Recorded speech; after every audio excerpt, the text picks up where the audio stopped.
After animating the waving blade of grass, we can move further and animate a simple arm swing. This will be a quick and fairly easy task just to demonstrate to you how the breaking of the joints work and how that is creating an overlapping action in your animation. First, turn off the visibility for the weed principal display layer and turn on the arm swing.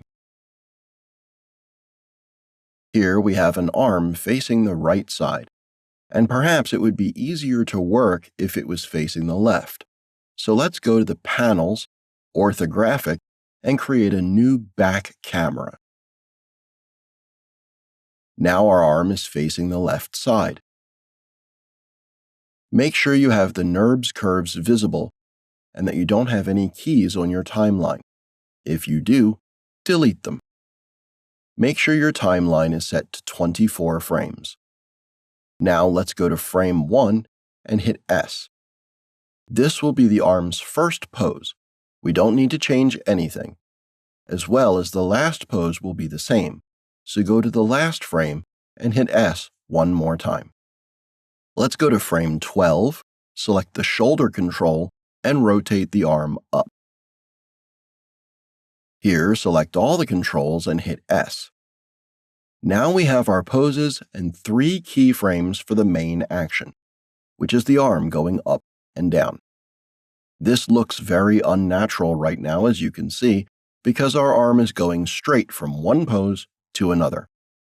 So just like we did with the blade of grass, we need to build in some overlap to the main action. We can do that by selecting the elbow and going to, let's say, frame 6, which is in the middle between our 2 key poses. Here we need to bend the elbow. It will stay bent until we reach the top on frame 12. So on frame 10, I want to keep the elbow bent, and I need to rotate it a little bit more right before it straightens up. Now we have 2 more poses on frame 6 and 10, which are in-between poses. On these frames, we also want to break the joint of our hand. So on frame 6, rotate it in, and on frame 10 as well. All right, we did the first part of the swing. Now on the other half, we need to do the opposite thing. As the arm starts to go down, 5 frames in on frame 17, let's bend the elbow to the opposite side and the wrist. As well as 2 frames before the last frame on frame 22, we still want the elbow and hand to keep on bending. So fix the pose and rotate them a little bit. If we scrub the animation now, we see that we almost have the right motion. The only thing we need to fix is the timing of our hand, because we animated the hand and the elbow bending at the same time. What should be happening is the shoulder should rotate first, then the elbow, and finally the hand and fingers. So we need to select the hand control and shift-select its keys on the timeline. Sorry, actually the hand control has its keys at the correct time. Selecting the elbow control instead would be the right thing to do because we want it to start rotating before the hand. Shift-select its keyframe on frame 6 and move it a few frames earlier, so that on frame 4 the elbow is already bent and the hand is left behind a couple of frames, so it is only starting its rotation and then reaches its pose on frame 6, which is 2 frames later than the elbow, and that is exactly what we want.